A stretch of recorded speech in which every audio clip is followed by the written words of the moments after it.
Hello, habari zenu ndugu zangu, kama kawaida Mahenge Junior. Nimerudi katika jukwaa letu. Mara nyingi hapa huwa tunajikumbusha mambo mbalimbali. Sasa siku ya leo natamani tuzungumze kuhusu amani. Ndugu zangu, amani ni kitu muhimu sana katika taifa lolote duniani. Yaani sehemu yoyote isipokuwa na amani hakuna siasa itakayofanyika, hakuna watu kuhubiri sio dini, hakuna hata hizo, yani hata maisha ya kawaida yanakuwa ni mazito sana. Kwa hiyo kuzungumzia amani ni jambo la msingi, kwa sababu tunaona baadhi ya sehemu ambako hakuna amani. Tunaweza kusikia kwa namna ambavyo maisha yao yanakuwa ni magumu sana. Lakini tusiende mbali, tumeona hapo juzi kati ya hii vita kati ya Marekani, Israeli pamoja na Irani. Tumeona vita ya mwezi mmoja, lakini imegharimu dunia. Lakini huko tutakuwa tumeenda mbali, tuangalie hata nchi zetu za Afrika, bara la Afrika, wanapigana vita wenyewe kwa wenyewe, wanapigana vita katika hayo ambayo tunasema walianza kama maandamano ama vurugu. Mwisho wa siku leo kuna vita. Nchi kama Kongo, angalia Kongo. Kongo leo watu hawaishi vizuri, hawaendi kufanya shughuli, yani shughuli zimesimama ndani ya Kongo. Sasa ndugu zangu, nasisitiza amani. Amani ni jambo la msingi. Nimezungumzia sana mambo haya kwa sababu ya tunasikia kuna baadhi ya Watanzania kwenye mitandao ya kijamii, lakini kwenye mikutano mbalimbali wanahamasishana kwamba tarehe 7 mwezi wa 7 kunatakiwa kufanyike maandamano. Tunasikia hata wanasheria, tunasikia wanasiasa, watu wa dini wanasisitiza kwamba maandamano kwa Mtanzania ni haki ya Mtanzania. Ni kweli, tunakubaliana kabisa kwamba kuandamana ni haki ya kila Mtanzania. Lakini pia wao wanaangalia sehemu tu moja, na hiyo ni kitu mbaya sana. Unapoangalia sehemu upande mmoja, basi angalia na upande wa pili. Katiba hiyo nadhani haizungumzii tu maandamano. Katiba ina vipengele vingi sana, ikiwemo kulinda nchi yako. Inawezekana ni wajibu wa Mtanzania, lakini upande mwingine kuzungumzia haki, yani wewe fanya jambo unaweza kulifanya, lakini usije ukavunja haki ya mwingine. Sijui ni kipengele gani, lakini kwa maelezo ya haraka mimi nilivyoelewa, nimeona kwamba kuna kipengele kinaweza kikamtaka Mtanzania wakati anaenjoy kile kinachomruhusu ama kinachompa fursa kufanya kwenye maisha yake kwenye nchi ya Tanzania, basi pia aangalie uhuru wa mwenzie. Sasa tujiulize, haya maandamano ya tarehe 7 ni kweli maandamano ambayo watu wanatimiza wajibu wa kisheria, ama wanaweza kutimiza wajibu wao lakini upande wa pili wanaumiza wengine? Hilo ni swali langu, kwa sababu mimi naamini hiyo tarehe 7 mwezi wa 7 ni siku muhimu kwa taifa letu la Tanzania. Ni siku ya Sabasaba, na hii swala tumekuwa nalo kwa miaka mingi sana. Sasa leo ukiniambia kwamba tarehe 7 mwezi wa 7 kufanyike maandamano, maana yake kuna watu wengine watakosa haki. Sasa najaribu kuwakumbusha tu Watanzania wenzangu kwamba hawa watu ambao wanatuhamasisha kwenye maandamano, inawezekana wana nia njema na taifa letu, lakini kwa upande mwingine wanatukosea. Kama ni kweli wana nia njema sana na taifa la Tanzania, hawawezi kuandaa maandamano siku siku yenye umuhimu katika taifa letu. Nikiwa na maana, tukumbuke tarehe 29 mwezi wa 10 mwaka jana, unaona ile ni siku ya kitaifa, siku ya uchaguzi, lakini watu wamepanga maandamano. Tumeona kilichotokea pale. Sasa kweli ni Mtanzania gani ambaye asiyejitambua kwamba atafikiria ama ataweza kukubali yani kitu kilichofanyika tarehe 29 mwezi wa 10 kifanyike siku ya tarehe 7 mwezi wa 7?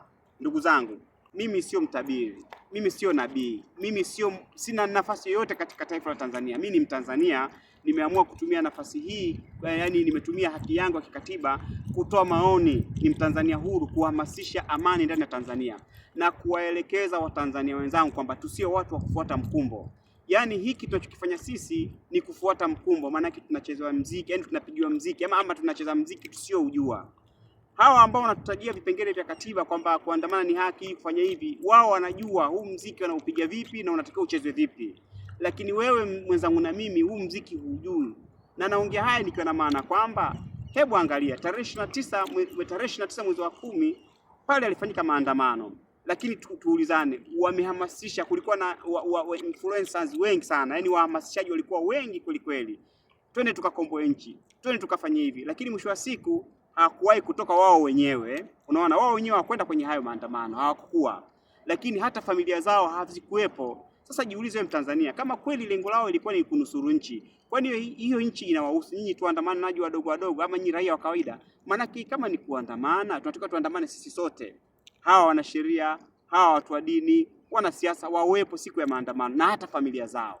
Lakini cha ajabu na baya zaidi kwamba yani wametuachia sisi na tuliopata madhara ni sisi. Hebu niwaulize, hivi katika tarehe 29 mwezi wa 10 aliyeumia zaidi ni mtoto wa kiongozi gani? Hebu niambie, kama si mtoto wako wewe ama rafiki yako ama ndugu zetu, sisi ndio wameumia, wamepata madhara. Sasa ndugu zangu, kama tuliona ili tarehe 29 mwezi wa 9 tulioumia ni sisi. Hakuna hata kiongozi aliyethubutu kutuunga mkono. Inawezekana vipi wewe Mtanzania tena leo unataka kujipeleka barabarani kwa ajili ya kukomboa nchi? Unakomboa nchi gani na unamkombolea nani hiyo nchi? Sasa ndugu yangu, narudia tena kusema, usio unacheza mziki usio ujua. Haya maandamano unasema si kukomboa nchi, hii nchi uikomboe kwa ajili yako. Inawezekana kweli unakomboa nchi, lakini unakomboa nchi kwa ajili ya maslahi ya watu wengine. Naamini kabisa ile Oktoba 29 kama kweli wa Tanzania ile nchi ingechukuliwa na Watanzania waandamanaji, wewe mtu kutoka Mbagala huko, wewe mtoto si kutoka Kinondoni huko ndani, si kutoka Sitimbi, wala usingeshika nafasi yote zaidi ya wale waliotuhamasisha ndio wangeshika hizo nafasi. Na hata sasa hivi wanatuhamasisha sisi tuandamane ili nchi tukishaichukua, manake wewe hutohusika na jambo lolote zaidi, utakuwa unaongozwa kama ambavyo unavyoongozwa sasa. Yaani hao ambao wamesema kwamba andamaneni ndio watakaokuja sasa kuanza kugawana madaraka.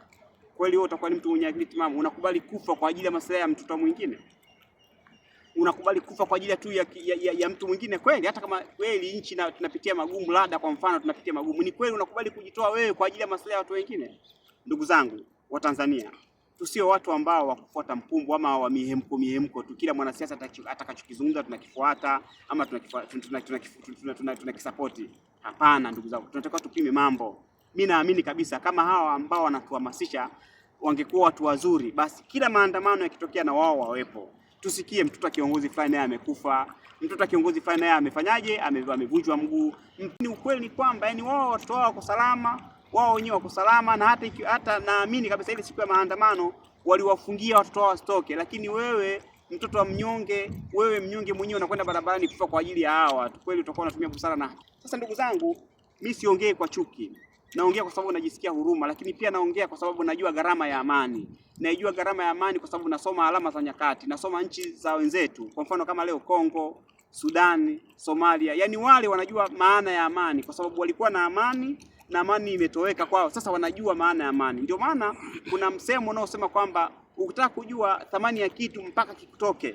Sasa wale wenzetu walikuwa na amani. Sasa amani imetoweka miongoni mwao. Mwisho wa siku sasa wanaona thamani yake. Yaani wanamezea mate zile nchi ambazo zimetulia ikiwemo Tanzania.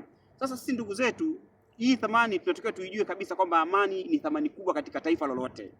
Hii ikija kutoweka tutakuja kujifunza ama tutakuja kujua umuhimu wake baadaye. Sasa na kutaka kuijua hapo baadaye gharama yake ni kubwa sana, kwa sababu hapo watakuwa wameshapoteza watu maisha, washapoteza watu mali, tumeshapoteza mwelekeo wa maisha, ndio tunakuja kujua thamani yake. Na Mungu heri aturudishie hiyo amani. Je, isiporudi leo, angalia Kongo ni mwaka wangapi? Mimi naona vita zinapigana huko mpaka leo hii. Kongo hawana amani. Hapo Somalia alikadhalika. Sudani tunaona ni muda mrefu. Kwa hiyo kuvuruga amani ni siku moja tu. Unaona, ama ni wiki tunaweza tukavuruga amani. Lakini hiyo amani tukishaivuruga kuirudisha inakuwa ngumu sana. Hawa mataifa jirani wenzetu ambao sasa hivi wako kwenye kipindi kigumu, yani wanatamani hata siku moja tu amani ya siku moja ije tu pale kusiwe na vita, wanatamani lakini hawaipati. Wana struggle namna ya kurudisha amani. Sasa ndugu zangu, kwa nini tusijifunze mambo hayo kupitia wenzetu? Mpaka leo wewe Mtanzania unasema lazima nichome nchi yangu, lazima nipambane. Unampambania nani ndugu yangu? Wewe mtu wenyewe huko vijijini. Hao watu unaowapambania hata kama leo wakipata madaraka hawezi kukumbuka, hawezi kujua na hawakujui, ni kwa sababu hiyo mifano iko. Mtanzania iongeze, kwa sababu hebu angalia Oktoba 29 hapa tumeambia twende maandamano, jeshi liko pamoja na sisi, sio nani iko pamoja na sisi, watakuepo. Je, hao watu walikuepo wametusaidia katika sehemu gani? Na ni ukweli niwaambie ndugu zangu, kama lengo lenyewe ni kuteka nchi, kusema ukweli ilikuwa tuiteke ama nchi itekwe ile siku ya tarehe 29 mwezi Oktoba mwaka jana. Yaani ile ilikuwa ni kweli nchi inaenda inatekwa. Kwa sababu yani viongozi wa nchi hawakutarajia kwamba kitu kama kile kingetokea. Yaani ile ndio ilikuwa ni siku pekee ya Tanzania kutekwa ama kupinduliwa. Sasa angalia kilichotokea pale. Hawa wanaharakati si walikuja tena kwenye vyombo vya habari wakatuambia tunataka maiti zetu. Maana yake ndugu yangu, zilidaiwa maiti baada ya tarehe 29. Baada ya machafuko ya Oktoba 29, kuna wanasiasa, watu wa dini, unaona wana sheria wetu wanaotuambia tuandamane, walikuja kudai maiti. Jamaa tunataka maiti zetu tuzike. Usione ajabu na wewe leo unajifanya kimbele mbele hiyo tarehe 7 ukawa maiti mpya. wakaja tena hao kuomba maiti, yani maiti yako ikaja kuombwa na isipatikane. Kwani maiti hizo Oktoba 29 zimepatikana? Sasa ndugu zangu, tusije tukaumiza watu ambao waliumia siku hiyo tarehe 29 mwezi wa 10. Kusema ukweli, kuna mzazi saizi, kuna mume, kuna mke, kuna kaka, kuna dada, kuna mama analia saizi akiikumbuka tarehe 29 mwezi wa 10 mwaka jana. Analia kwa sababu hiyo siku alipoteza kitu chenye thamani, alipoteza kitu muhimu sana na hawezi kukipata tena.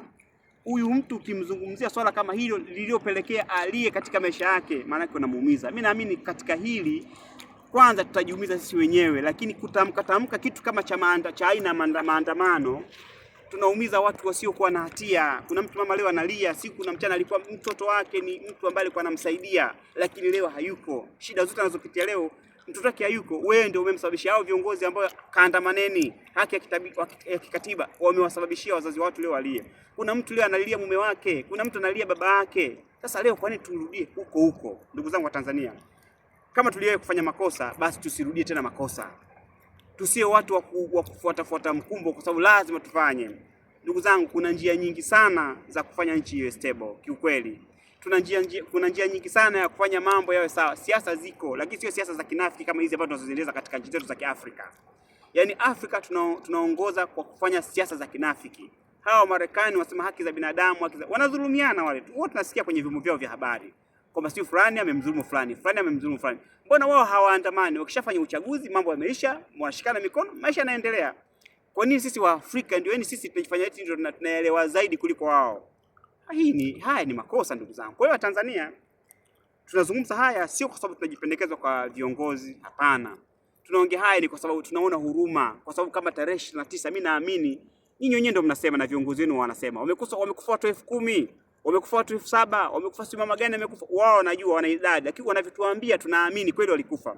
Sasa kweli kwa Tanzania tunatamani kila maandamano tupoteze watu? Maana hata wewe leo inawezekana ndio marehemu mtarajiwa siku hiyo tarehe 7 unaenda kujua kwa makusudi, ingawa kifo ni amri kwa Mwenyezi Mungu. Kufa sisi lazima tutakufa, lakini at least kufa kile kifo ambacho Mwenyezi Mungu amekuandikia, lakini sio ulazimishe. Maana hapo unajilazimisha kozi, unajua madhara ya maandamano, na hayo sio maandamano. Ingekuwa maandamano basi mngechagua siku sahihi. Inawezekana vipi kila siku za sikukuu? Maana mlisema tarehe 29 mwezi wa 10 maandamano, lakini yalivyovurugika mkasema tarehe siku ya Christmas, siku ya Pasaka, mkasema mtafanya maandamano, mkasema tarehe 1, mkasema siku ya Idi. Kwa mkao mnapanga leo hii mnasema tarehe 7. Siku zote ni siku muhimu za kitaifa, za sherehe za kitaifa. Sasa ndugu zangu, kweli mnataka maandamano, mnataka vurugu. Kwa hiyo kiukweli hata hiyo serikali yenyewe sijui kama itakuwa iko tayari kuwaruhusu. Mimi naamini kwamba kama tutakaa Tanzania tutafikiria kuwaona wanasiasa wana jicho gani kwa taifa letu. Wala huwezi kuhangaika leo Mtanzania kuhangaika siku hata siku kumtoa Mama Samia, Sasa unamtoa Mama Samia unamweka nani? Ni kiongozi gani na umempima katika kitu gani? Uongozi upi ambao unakufanya hada huyu tukimweka atafaa? Ndugu zangu, hawa viongozi wanatudanganya akili, wanajua namna gani ya kuteka akili. Wameshapima saikolojia zetu, wameona sisi tuko desperate, tumeshahangaika na maisha yametupiga. Kwa hiyo kwa jambo lolote tukiambiwa tunakubali. Ndio maana kuna wengine wanaingia kwenye umalaya, samahani kuongea lugha chafu kidogo, lakini wanaingia kwenye uhuni ni kwa sababu ya hali ngumu. Mtu anaingia kwenye ujambazi wakati mwingine kwa sababu ya hali ngumu. Ndio maana sisi wameshaona akili yetu imechoka. Kwa hiyo wana uwezo wa kutubadilisha akili, tupambane tuone kama tutajitetea. Kumbe hatujitetei. Sana tunaharibu maisha yetu. Ndugu zangu, tukumbuke Oktoba 29 kulikuwa na maafa makubwa, na hawa ambao mmetuhamasisha kwamba tutachukua nchi ama tungechukua nchi ni hawa wakaja kudai maiti, na si ajabu leo wanatuambia tuandamane ili tuikomboe nchi, na ndio hawa watakuja tena kwenye mitandao ya kijamii kusema tunataka maiti zetu zizikwe kishujaa. Bro, unazikwa dadangu, kakaangu, mama yangu, unaenda kuzikwa kishujaa kwa kumpambania mtu? Kufa kishujaa katika kutafuta maisha yako wewe mwenyewe. Nami ninyi wa Tanzania ni waelewa, mmenielewa. Ndugu zangu, maandamano hayana dili. Tafuta kazi, pambana pambana katika nafasi yako yote, utafanikiwa. Hata sisi wengine ni wa Tanzania, tunapitia magumu kweli, lakini hatuna namna ya kuingia barabarani zaidi ya kumuomba Mwenyezi Mungu na kupambana. Naamini iko siku moja riziki itafunguka. Asante sana.